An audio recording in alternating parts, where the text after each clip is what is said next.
This morning, we're learning more about the campers, the counselors, and others whose lives were lost in the floodwaters back on Friday. Here's ABC's Allison Kosick.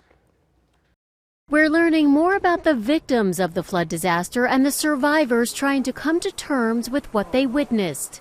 I had to swim through a window and hold on to the meter box outside of the house.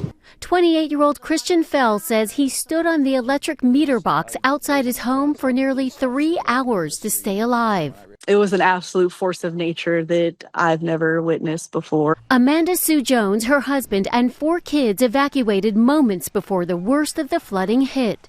From the time we crossed the bridge to when everything's getting swept away was, probably 10 minutes.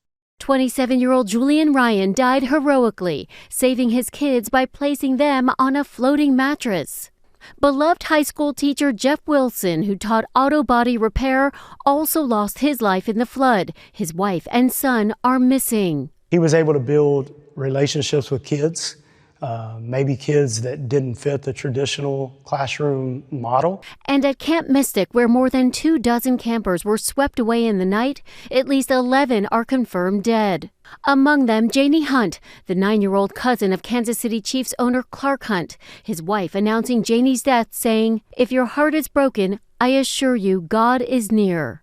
18-year-old camp counselor Chloe Childress is being remembered for her work with senior citizens. The head of her high school saying, "Chloe made space for others to feel safe, valued, and brave." Those who knew Camp Mystic's owner, Dick Eastland, say he died heroically, trying to rescue campers.